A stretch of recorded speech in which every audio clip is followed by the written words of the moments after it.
I'm Britton LaRue, and this is Moon to Moon. Moon to Moon is a space to consider, celebrate, and share the ways we come home to ourselves, anchor through change, and uncover our power. 1 month, one phase, one loving step at a time.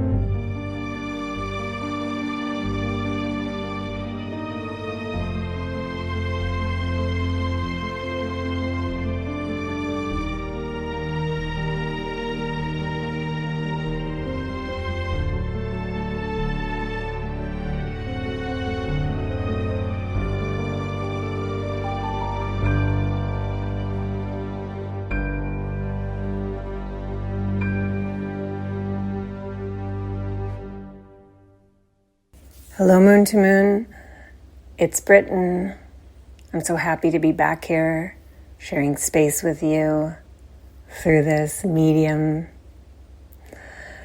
I'm honored to be sharing with you a beautiful and very fun conversation with a deeply magnetic and wise seer, Teagan West, who I'll introduce to you in a minute.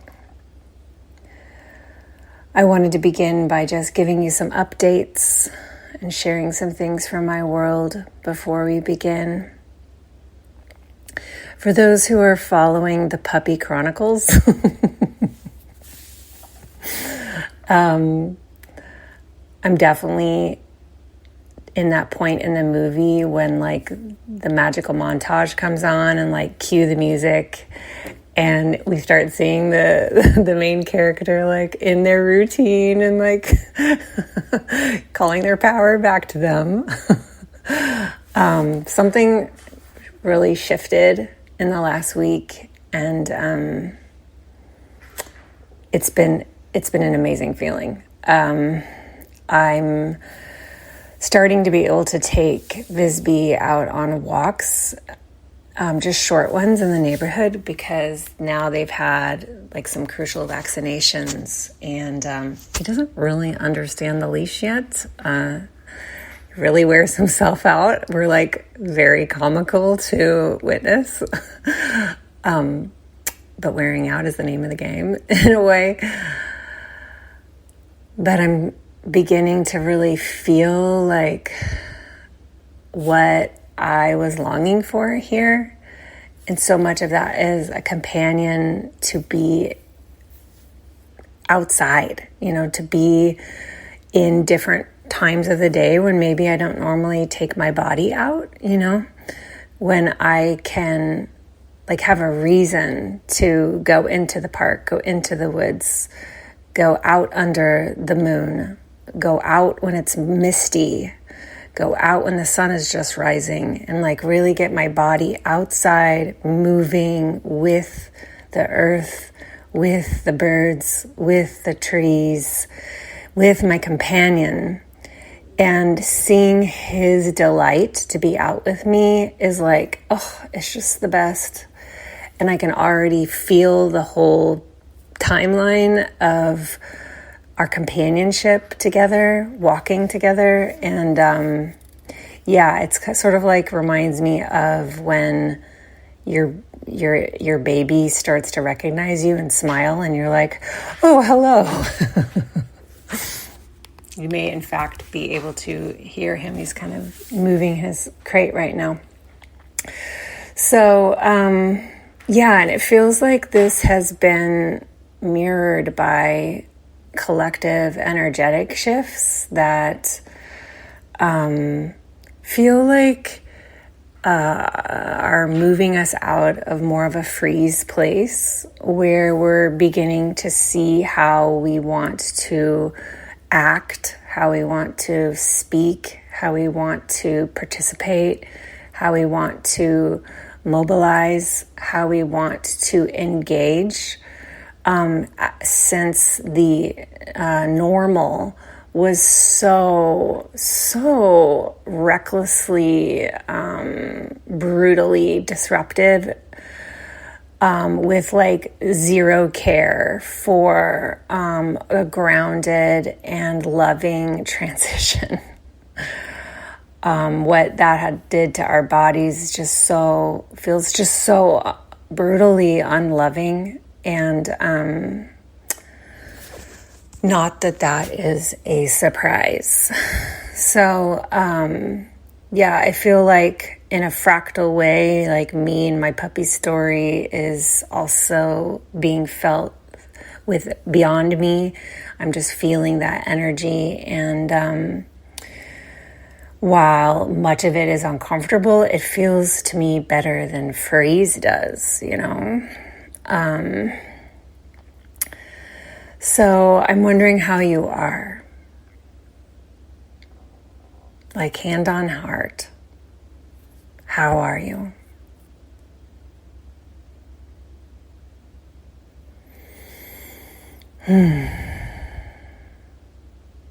May this podcast be a space to breathe with a little more expansiveness,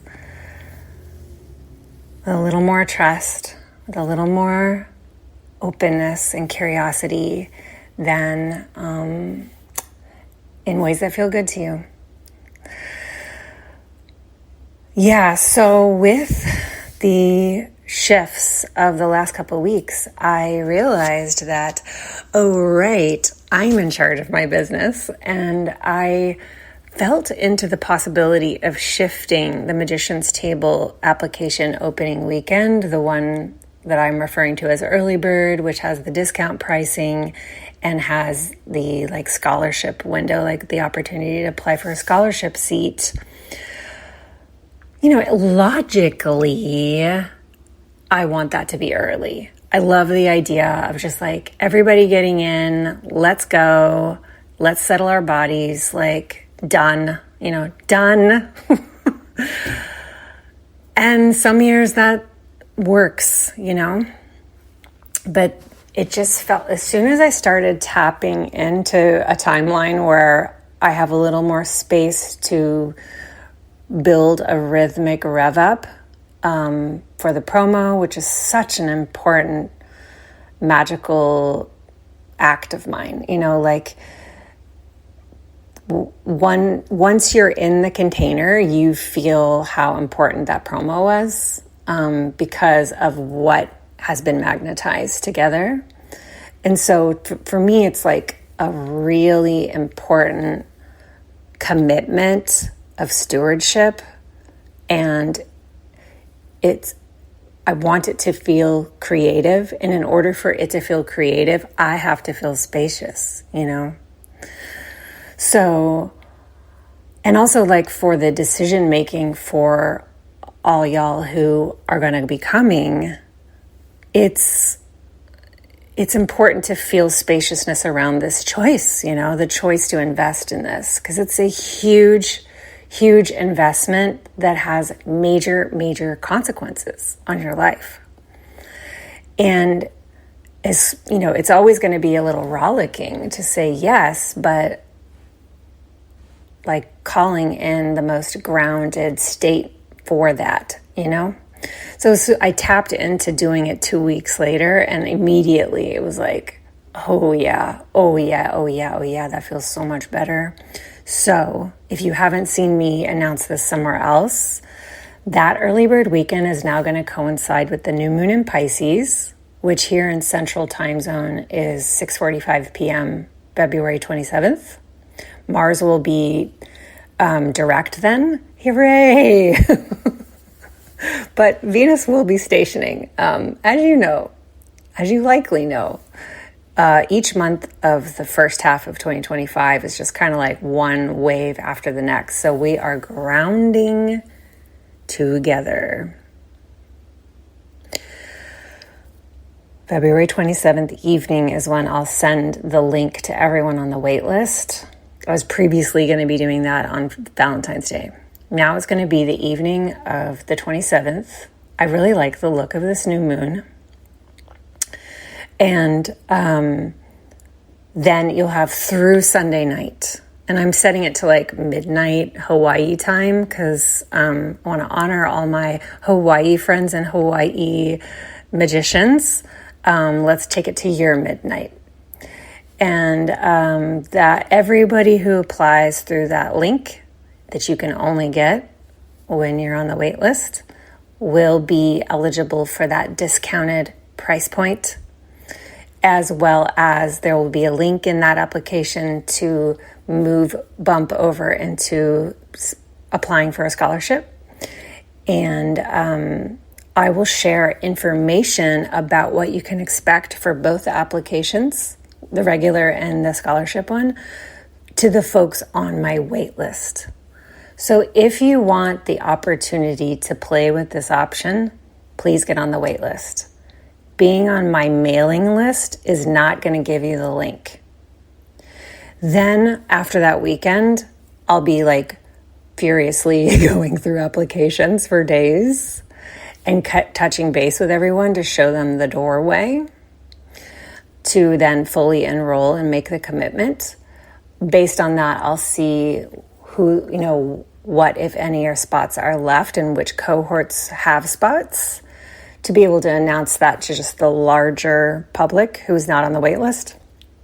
And then all the links in the course page will then just go directly to the regular application, which will be rooted in the regular price point, which is like the average price of last year's group. So I did also, just in honor of just wanting to provide a balance to like the chaotic contraction, I am extending the payment plan so that you can draw it out if it creates more ease in your life to 9 months. And if that makes it possible for you to be able to say yes, and you really, really, really want this, I'm so glad I did it.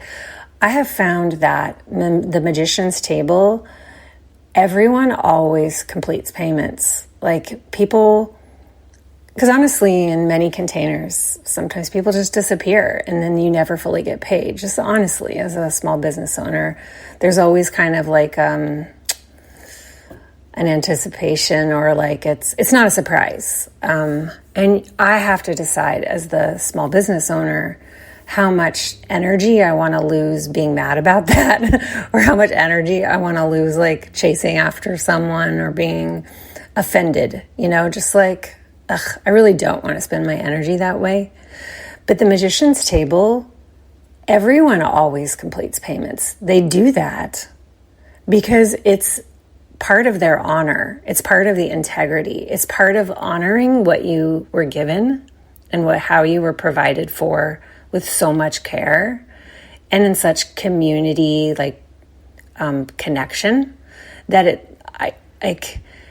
it's just, there's no reason why I don't offer a longer payment plan, because I just fully trust that this is a space that everyone wants to show up. Everyone wants to show up. And even if you fall into some kind of situation financially when you're in the middle of payments, I know that you and I will work that out, and we will figure out a way for you to feel complete with your part of the contract, and I'll just work with you,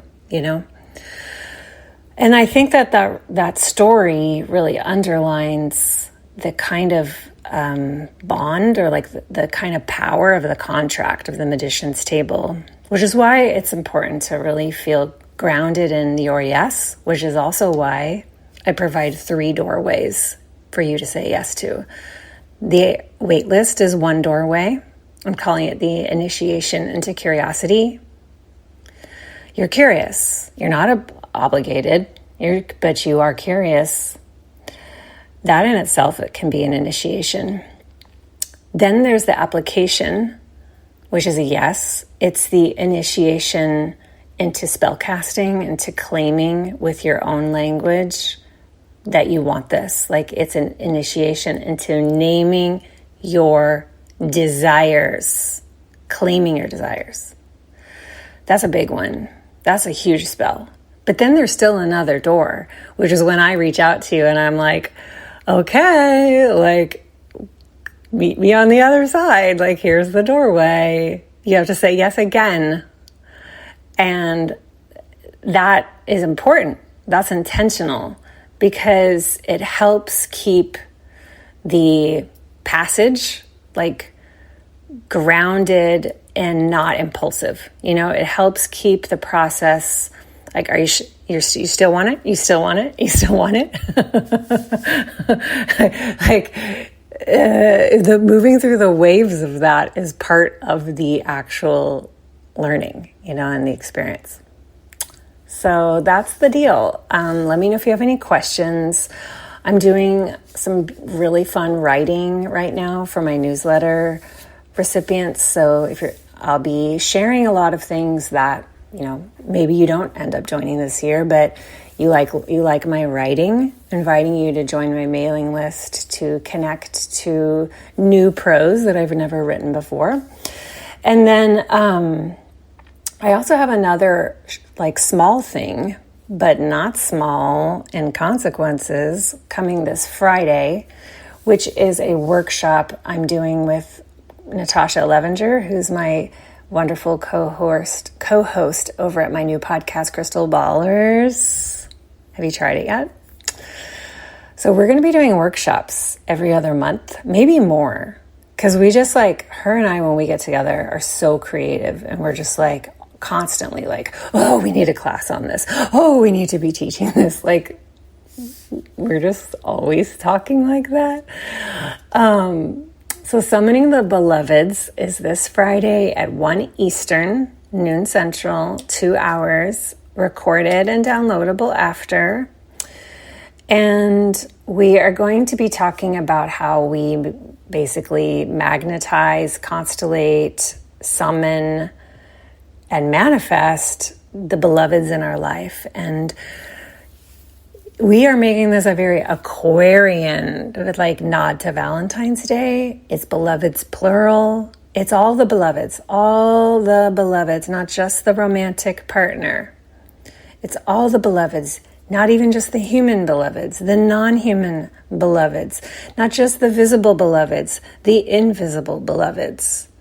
We're going to be sharing how we do this, because her and I do this together as partners. We witness each other summon. It makes it more powerful.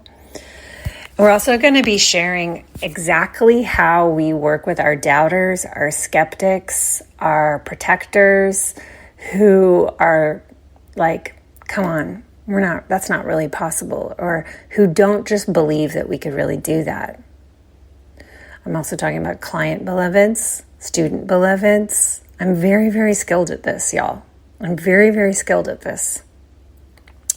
So, and then most importantly, Natasha is going to be leading an activation meditation that then you leave with. You activate what you've named you want to summon, and you'll walk away with a PDF for how to do this whenever you want, how to create ritual with it, and how to work with different planets as your guides for different kinds of summonings. So it's $44, which to me is a beautiful price for 2 hours with two teachers who are quote unquote experts at summoning. And then, but if you listen to Crystal Ballers episode 5, in it, we give the code to get the workshop for $22.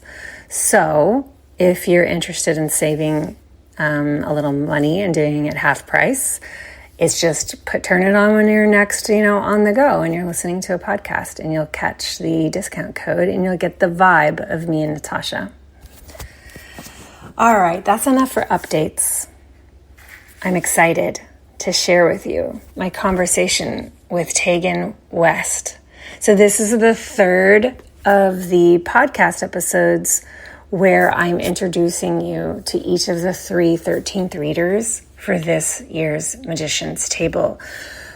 The 13th readers play a major role in the Magician's Table. So if you're applying, you're magnetized to me, you're magnetized to the table generally, you're also being magnetized to other humans to be your colleagues. And part of how you're being magnetized to those colleagues is because you're being magnetized to be in the cohort of a particular 13th reader. Now, sometimes this is going to be because of what's available for you. Like that cohort is the only time you can do it. Trust that. Trust that. There is intelligence to that. Sometimes you could do several of the options. And so you feel like you can make a choice of like which 13th reader you're feeling the most drawn to. That's amazing. If you have a sense for that, put that in the application. If you really just want it to be super magical and you can do any of them and you're just like, Britton, please pick for me, because you know that I can see the applications and I can feel whose applications are resonating with yours. You can just put that in the application. You can say, I can do all but that one. You pick for me. Great, I will do that. I do that every year. So inviting you to tune into Teagan's voice, to tune into their frequency, to tune into their genius. And also just know that there's going to be all group things throughout the Magician's Table. These are not as often required attendance, but there's like a ton of bonus attendance stuff in TMT. And that will give you the opportunity to connect to and to learn from all the 13th readers and all the other magicians. Here's Teagan's bio. Teagan West, they, she, is an astrologer, Ayurvedic practitioner, poet, and dancer living on Haudenosaunee land in upstate New York. Their personal practice exists at the intersection of ritual, ancestral connection, and dance as an embodied liberation practice. Teagan's relationship to astrology and oracular work is deeply ancestral in nature, weaving the spirit of mythopoeic storytelling into their way of seeing. Their praxis is rooted in an animist cosmology of relating to ancestors and celestial body as more than human kin. Teagan's people come from Syria, Lebanon, Egypt, Ireland, and North America, and are a formative part of their own relationship to the sky as a mirror. Teagan is humbled and overjoyed to support fellow magicians in remembering the ancient oracular wisdom that is birthright, re-enchanting the world with the gifts that live in your bloodlines. Your vision is what the bones know, and only you can steward. It is an honor to witness you in this reclamation. Thank you, Teagan, for this beautiful bio. Teagan is hosting 2 cohorts, both on Wednesdays. One will be at 12 p.m. Eastern, and one will be at 6 p.m. Eastern. All right. Enjoy our conversation with Teagan West.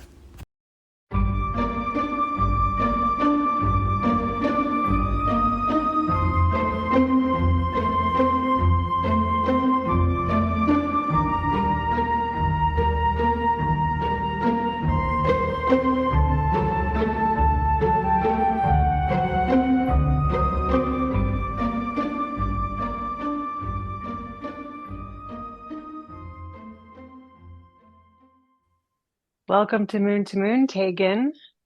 So Yay. happy to have you here. Me too. I'm so happy to be here. Yeah. Yeah. I always like to begin conversations on Moon to Moon with feeling into how we know each other. And I feel like you came into my awareness about a year ago or a little over a year ago, through our dear friend, Nicole France-Coe. Mm-hmm. Beloved. Yeah, that's actually how I found your work as well. I think actually a few years ago I saw that offering, I think it was Astrology as Praxis. And I was, Mm-hmm. who are these people? I didn't even know Nicole at the time, let alone that they lived in my city. So I was like, there was a big opening there for sure. And ever since I've been following all of the weaving that's happening through you and through that web. Yeah. Ah, how amazing. For listeners, Astrology as Praxis was a 1-year container that I held with Jonathan Koe, my dear friend, and the first 13th reader of the Magician's Table. Um, that was like probably August, September of 2022, I think. to August through August of 2023. Yeah. Yeah. Oh, how cool. I'm so glad to know that. Yeah. Had Yeah. you been following Jonathan? I wasn't following any of y'all. Like it was this strange like window opening that really opened me into the three of y'all's work and then my like blossoming love with Nicole, like suddenly over the course of the past couple of years, like they've become one of my dearest companions in this life, So there was a huge Hmm. opening there. Yeah. Yeah. Yes, and listeners may know that Nicole was in the Magician's Table the second year and then was one of the 13th readers last year, 2024. Nicole has shared here, so I feel able to share here that they were the TA in Astrology as Praxis, one of the two TAs with Jacqueline Skanes, and then I had met Nicole the year before in my previous year-long astrology container charting your course. And just as you know, Nicole is just such a magnetic, rooted human. And I don't know, you're a 12th house sun. Like, there's something about Nicole's a 12th house sun. Like, I'm a 12th house sun. There's a kind of understanding that's there that's not spoken as much, but felt, I feel.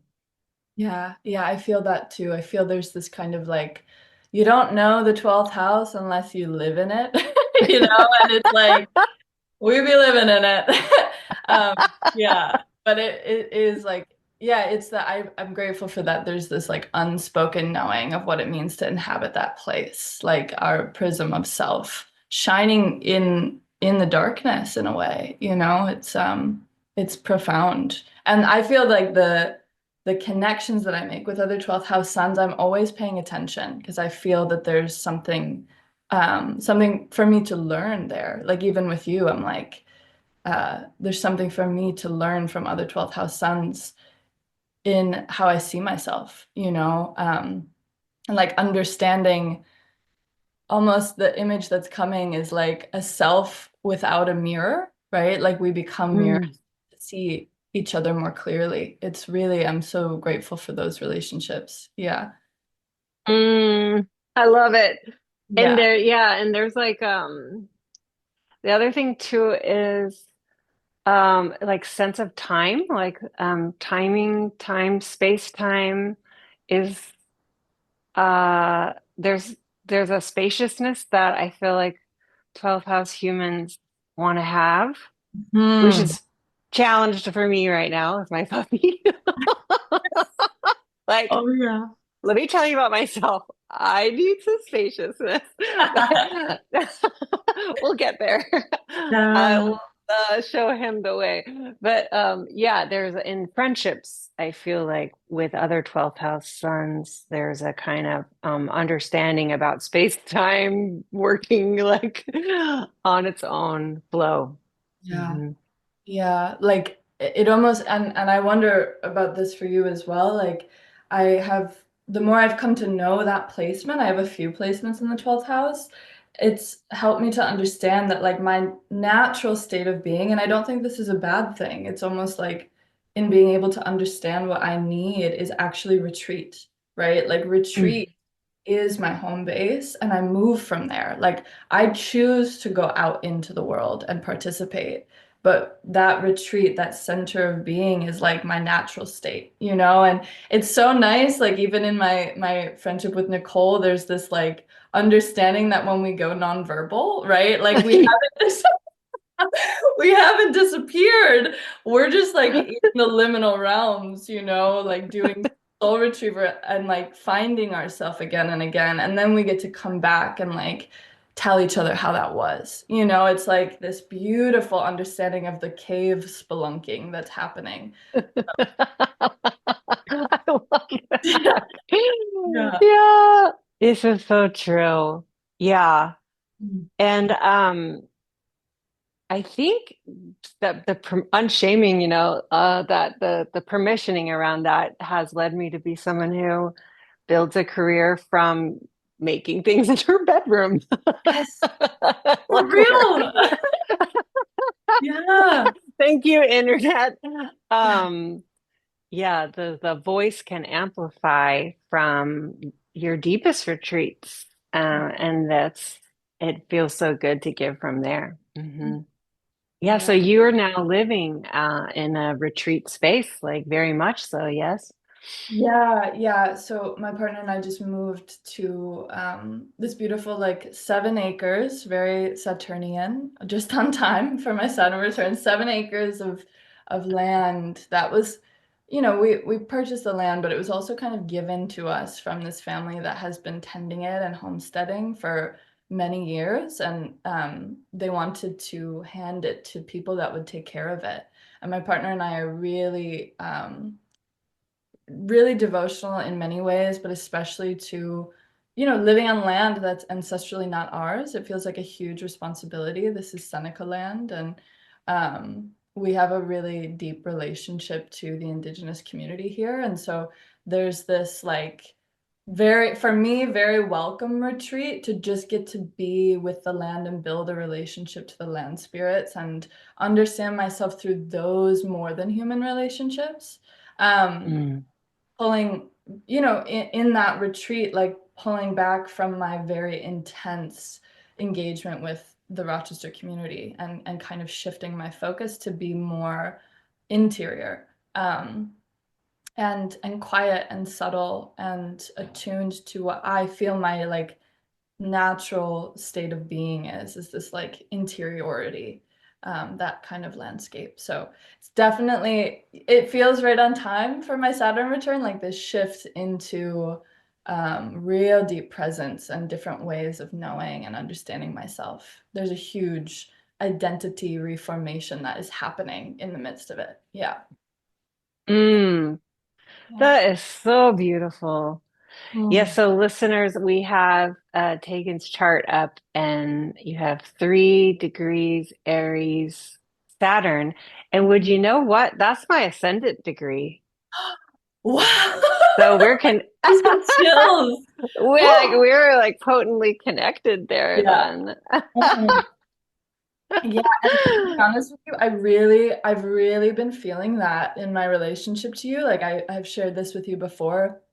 As when I came to see you speak in New York City a few months ago, and just like feeling this strange, like very potent magnetism to you and your work and your world, and at the same time, like a lot of resistance because you do not fit the shape of a lot of the teachers that I've had, like historically. Mhm.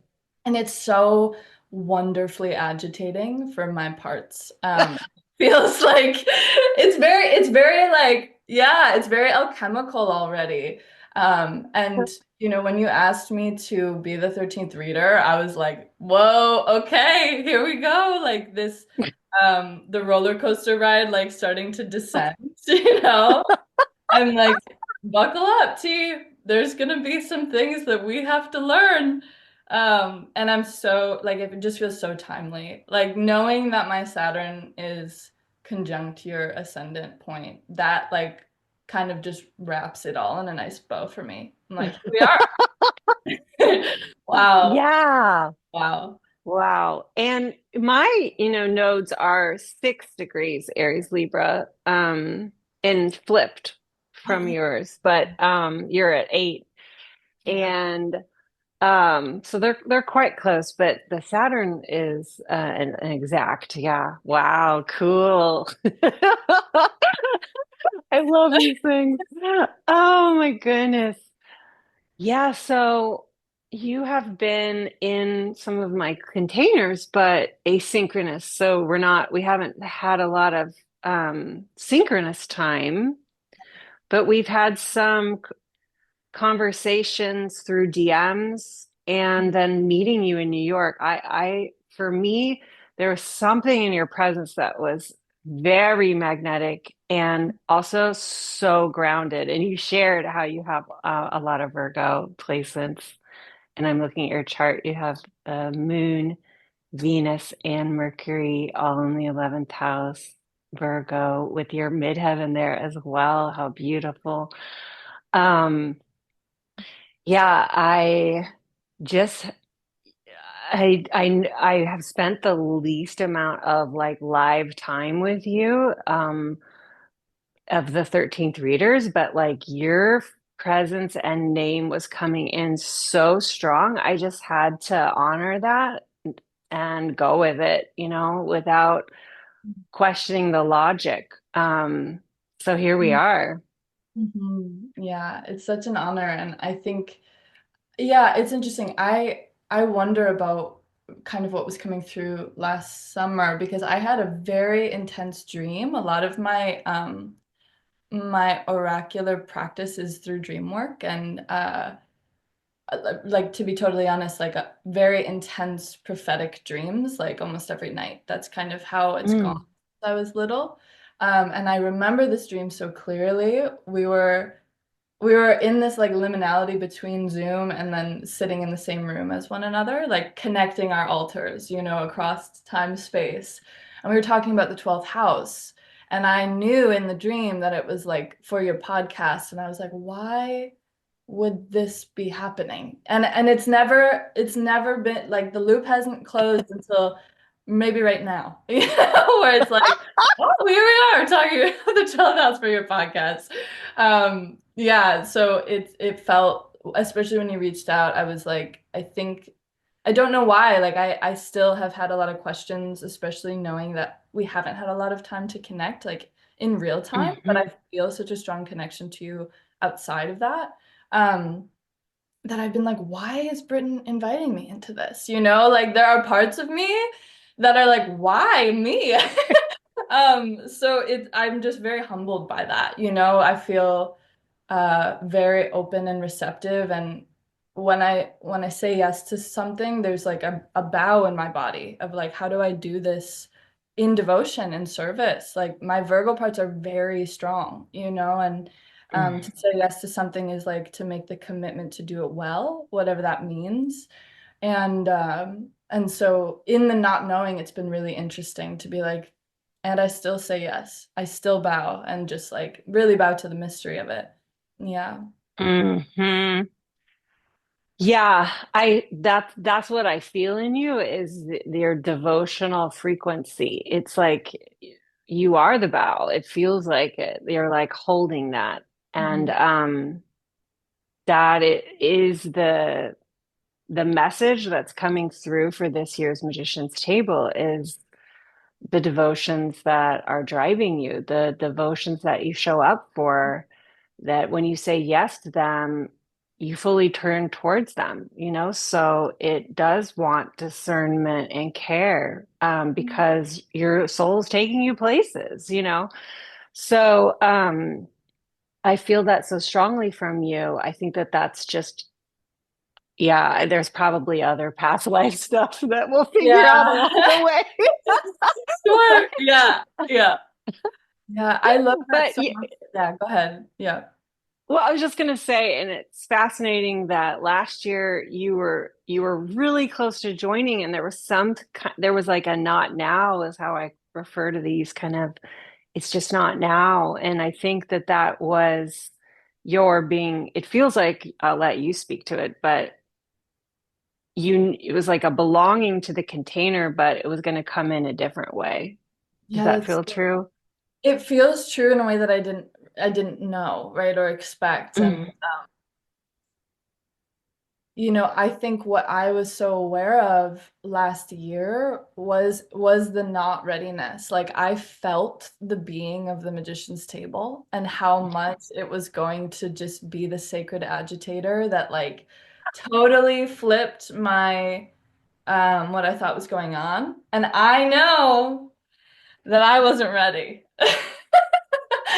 I know it. I know it. And so I'm really honored and excited to come in this way that feels like I get to experience the container maybe from a different vantage point, but still I get to experience it all the same. And I'm ready now. That's what's so interesting about the timing is like I would have probably done the magician's table this year anyways, right? So it's like, let's go. Let's see what happens. And I'm very comfortable in the role of like, um, how to say?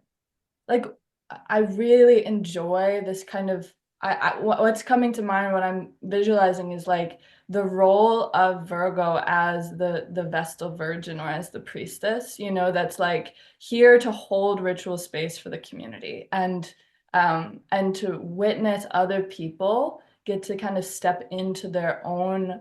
I'm picturing the baby deer like finding its legs, finding its strength and stability to stand on its own. Like I love some ways I almost feel like I live for witnessing that in others, to see Mhm. people kind of like take shape and reform into their like most wild and true expression of self. And so I feel like this duality of I get to experience the magician's table and I get to have that experience of witnessing people come into their like elk legs, it's like, oof, yeah, just really letting that land. It's kind of the exalted experience of this space that I could fathom. Yeah. Yeah. So beautiful. Yeah, I love this agitation word you're bringing in. And uh, yeah, I think that I've heard this before that Mhm. my voice, my presence is agitating in a way that's also can be very compelling and sort of like push pull. And of course, that's not really my business. Like I just Yeah, like yeah. to let others have their own experience of me. Um, at the same time, I guess it's, partly from being Aries rising. You also are Mars led rising, with Scorpio rising. Um, yeah, the magician's table is very agitating. And it's also agitating for the 13th readers because in its own way, that holding that leadership frequency like brings up all kinds of things. So buckle up. Yeah. Yeah, yeah. Oh my goodness. It's already happening, I'm sure. Yeah. Yeah, it's an experience, and it's an honor to go on the ride with everyone, I mean, we really just decide to go there when folks say yes. Yeah, and I think that agitation is actually like as a Mars ruled person, and especially my Mars being in Leo is very loud in how I experience the world, And what I know to be true of myself is that like when there's agitation, I can't not pay attention to it, Like I'm incapable of Hmm. turning away from the thing that's agitating me because I know that there's an alchemical kind of hidden force inside of it. And my my Mars and Leo does have this energy of like we're gonna fuck around and find out what that's about, Like I'm not gonna turn away from that challenge. Like I need in my body, I need to know what that is. I need to know what that force is trying to do. And I feel that from you, and I feel it from the containers you create. And I think that's what's really been so lovely is like it shakes up all of my parts that want to understand. And it to me is very just like it's about direct experience, right? It's very experiential. It's like you show up, you walk in, you pay attention to the sensations in your body, and you let whatever's happening happen. And you let it like I'm picturing like completing the stress cycle, like move it through fully, shake it out, and then there's more space being created internally. That's been my experience. Hmm. Yeah. So I'm ready for the agitation. Yum. It Yeah. it's super alchemical. And yeah, I it's funny, like I didn't know when I started holding group space that I was that I tend to hold very transformational alchemical, like eighth house kind of spaces, you know. Mm. Sometimes I teach in more in a ninth house space, and that can feel so lovely because it's a different energy. You know, I'm more in my Sagittarius vibe. But then sometimes, you know, there's a frequency of Scorpio eighth house to a lot of my spaces. And for sure, you know, that I would say that the magician's table taps at fifth house, you know, Mm. like real creativity, like really tuning into what's trying to move through you. The eighth house, because it is going to be bringing up all kinds of things to be alchemized and create new space, as you were saying. And then it's very 11th house because it's very much about constellating community and the other humans, the kin to be on Mm. this journey with, and that you can support one another in uplifting each other's 10th houses, you know? Wow. So I would say if I was pressed, those would be the houses that are most activated in the I love magician's it. table. Oh. But you know, I wanted to give you some space to share about like where you are in your pathway with your craft, your magic, your modalities. Mm. Um, how do you describe what you offer, Mhm. what you're devoted to when like you're describing yourself? It was just like I think for a 12th house person, it can be like, oh, don't make me have to Oh my God. describe. Literally before we got on the call, I'm like, who even am I? You know? Yeah. Oh, It's yeah. so emergently, Yeah. you're only just this moment, okay? No one's pinning you down. I love that. Thank you for the permission.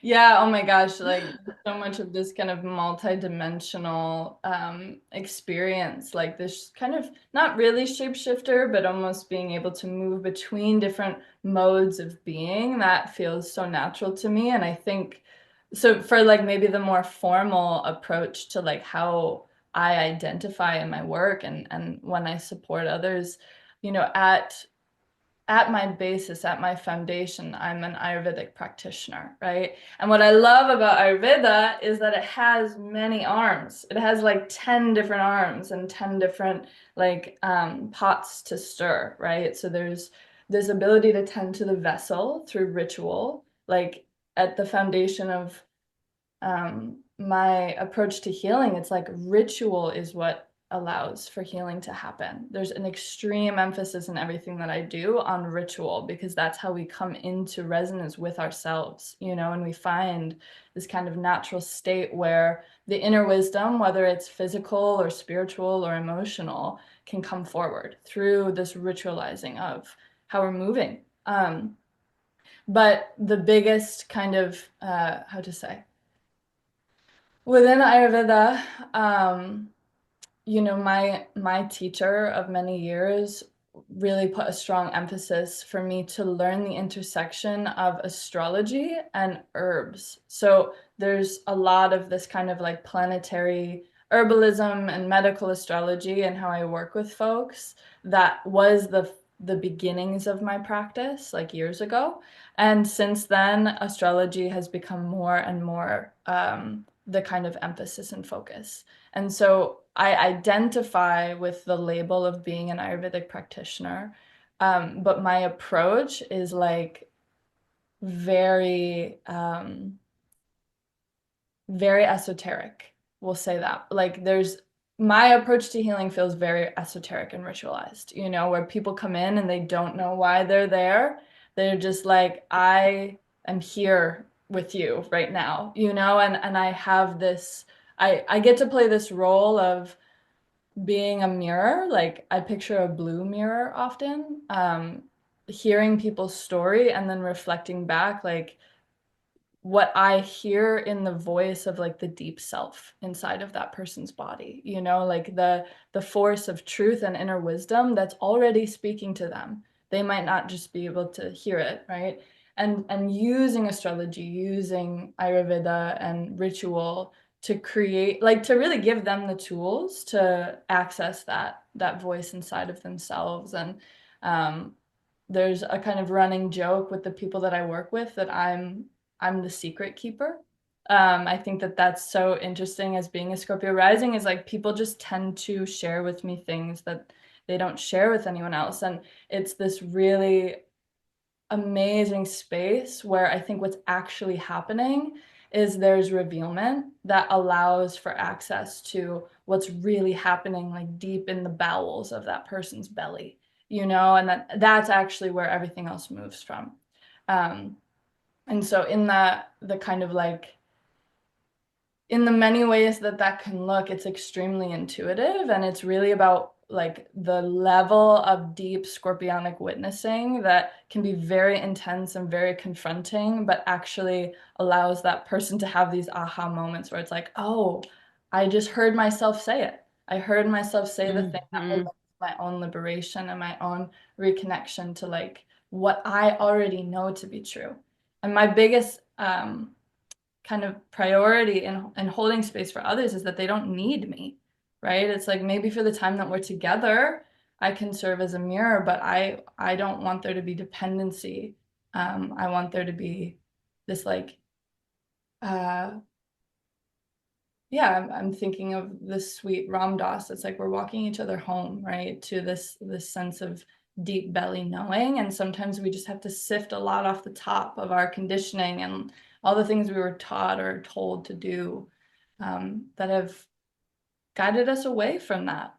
So yeah, I think in the kind of abstracted elevator spiel, that's what's here. Yeah. It's hard to talk about, you know? It feels like it happens in privacy. I think that that's why it's about. Mm-hmm. Yeah, yeah. And you call your practice the altar, yes? Yeah, yeah, How did you come to that? yeah. Um, in my own life, and it's in the past handful of years, it's become more a part of how I work with folks. Um, I I live my own life in ritual, and a big part of that is through these kind of earth-based ways of relating to life and the more than human world, right? And as I mentioned earlier, I'm very lucky to be held by the family that I have here that are of the Native North American and indigenous peoples and culture, which is part of my ancestry, but a very small part of it. And it has been through building and developing those relationships with that cosmology that I have kind of recovered my own ancestral relationships. And so this is all to say, like for me, the altar is the place where the sacred kind of penetrates into the earthly, right? It's the place where there's a merging between the more than human and the human. And to me, that is the body itself. The body is the altar. It's the site, the sacred site where we are constantly presented with the opportunity to kind of bring the sacred into tangibility and physicality. And so my own relationship to healing work too is recognizing that the person that's sitting in front of me is an emanation of that, right? Like they are an altar. And I am bowing at the altar of that person's inner wisdom. And they hopefully are able to bow to themselves in that as well and recognize that this vessel is the exact conditions for courting the divine into the tangible, right? And so when we tend through Ayurveda or we look at the astrology chart, all of these things, the thread or the through line is that it's about being in a body, right? The body itself becomes this sacred site of intersectionality between the human and the more than human. And so in a way, I rebranded my business like over a year ago now to being the altar. And that was my truest, most like direct and clear way of describing what I do. It's like I'm trying to create the conditions with folks for them to allow that relationship to develop internally, you know? So Um, Mm. yeah. You use this phrasing, courting the divine, and I just feel like that is like a class or something. Like Yeah. it's so great. Yeah. Yeah. Oh, yeah. I mean, that's, and I think that that's something that I've begun to realize in the past few years is like my cosmology as I approach all of these different systems is really rooted in the Vedic worldview, right? And in the Vedic worldview, everything in this world, everything in this life is um hmm, yeah, it's the contracted state of desire to experience like love and divinity in a body through tangible form, right? In the cosmology that I kind of like root my own worldview in, that comes from Kashmir Shaivism, it's this recognition that the Divine Mother was just pure unmanifest, like this sea of pure unmanifest awareness, and she wanted to experience the beauty of herself, right? And so through that force of desire that was like, I want this, I want to experience this thing, right? Thus began this like huge emanation of events that led her to contract and contort herself into what is now physical and manifest reality. And so I think about that every day, right? Is like that's how I'm experiencing the world, is that this is all divinity, like in her most contracted state, or their most contracted state, right? And when I think about courting the grace of the divine, it's like, hey, I see you.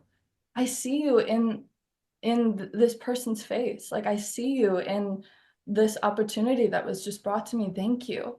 And it's like the Divine Mother, or the force of creation, is playing hide and seek with us. And she's yearning for us to recognize her in all and everything.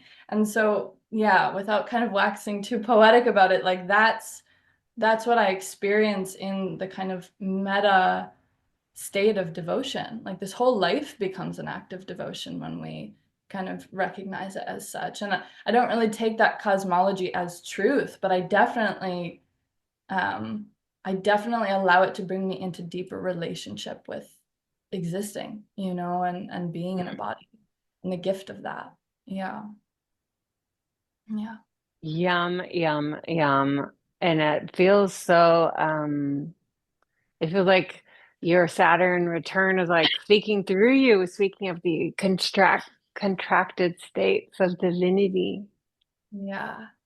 So beautiful. Yeah, and you're also a maker, right? Mhm.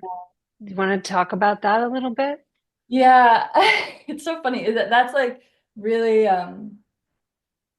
that's something I'm recovering right now in the past maybe 7 years. Really, the past 7 years, I've been in a really intense, like I would say more service oriented vantage point. Like I went really hard with Ayurveda, and I kind of built my offering from that place of like I want to help others come back home to themselves. But before that 7 year cycle began, I was living in New York City as an artist. I went to art school. I did the whole thing. And in true kind of scorpionic nature, like when that phase was clearly over for me, it absolutely ended, right? It was just like a complete kind of death and rebirth into this new timeline of studying Ayurveda and really walking that path. But that's such a part of me. Like, I think I identify as being an artist, and that's always been my home base. And to me, art is like another iteration of that kind of co-creative channeling, right? Channeling the unseen into the tangible. Um, and a lot of my creative practice right now does exist in that. Yeah, that this same kind of thread or through line of bringing the sacred down to earth. And I feel art has become a ritual practice for me, right? Like I'm paying attention to where the planets are. I'm purposefully making certain things during certain hours of the day, kind of in this ceremonial magic or electional astrology purview, where it's like I'm wanting to make ritualized objects that also go on the altar, that also become a part of this devotional way of being. And um, some of my uncles and aunties here have taught me how to make drums and ritual tools and all of these ways that really all of these objects that become doors to open our relationship to the sacred. So whatever it is that I'm making, and depending on the day, it'll be something different. It's playful, it's devotional, truly. Mm, Yeah. mm, Yeah. so beautiful. So, um, I was going to ask you what you're thinking about, or if you're Mm. dreaming on an offering to exchange in the magician's table, because as you know, there's partnerings each week, Yeah. and the offering is a big project, Mm-hmm. and it changes. Like, you can go in thinking this is what I'm going to do, and across time, something emerges because it's a workshop space. So I'm curious if you have any initial dreams there. Yeah.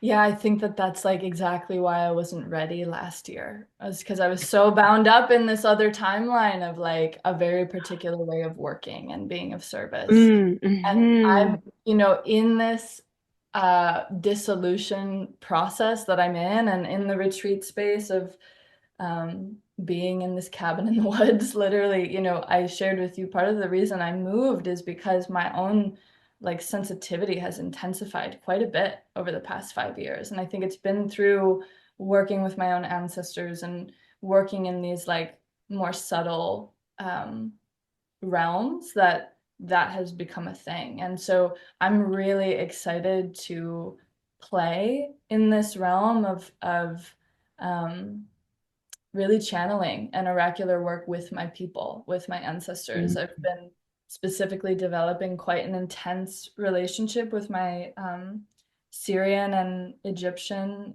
grandmother line, and they speak so loud and so clear, and I don't really know how to like wrangle that oracular gift yet. But it's here, right? It's here. It wants to be known. It wants to be spoken to. So I think I'm really going to be experimenting with um, using that gift through astrology, through cards, but also just like through letting it loose, like seeing what they have to say, how they want to work with me and through me. Yeah. Oh, how exciting and Yeah. vulnerable. Yeah. Perfect. Oh, yeah. It's perfect. It's perfect. We don't know. Yeah. Yeah. Mm. It is a vulnerable thing to be witnessed in one's oracular gifts, Mhm. I think. Yeah. Yeah. And um, I think, in true 12th house fashion, I've come to see myself more clearly through the reflections of others. And Hmm. those that are close to me, those that know me, have always reflected back a very certain thing about how much I'm picking up on, and how some of the things that come through me in waking or in dreams are kind of inherently oracular. I've just never acknowledged that in myself. And so it's almost like acknowledging what's always been there, and getting curious with like, well, how does this thing work? Like how Hmm. really hone this. I have gotten to work with some of my community here that are like very gifted seers.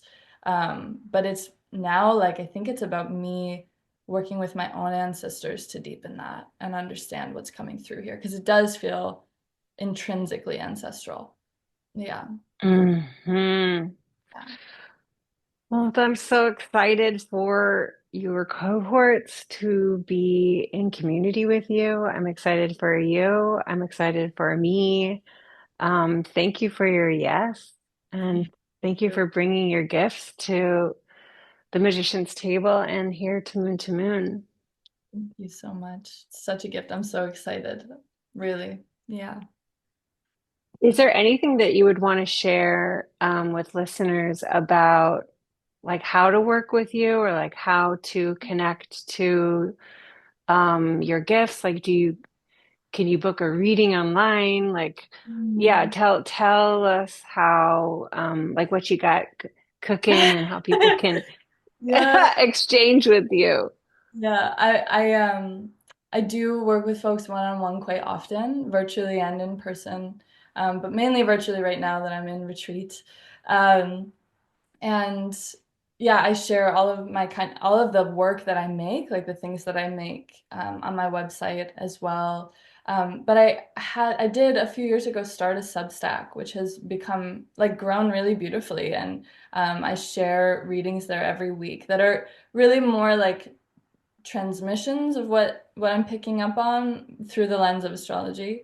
But there's also all kinds of different like practices and mythologies and storytelling that I share there every week, tarot spreads, that sort of thing. So that's called the Altar of Stars on Substack.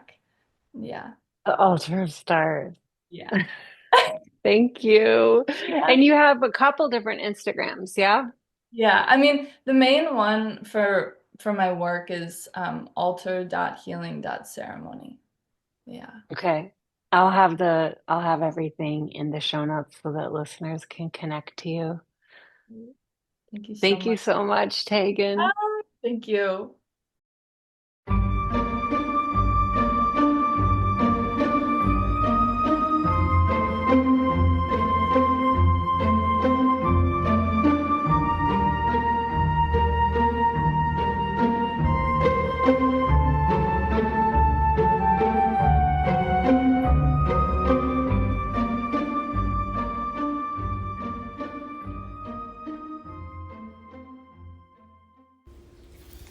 Thank you, Teagan.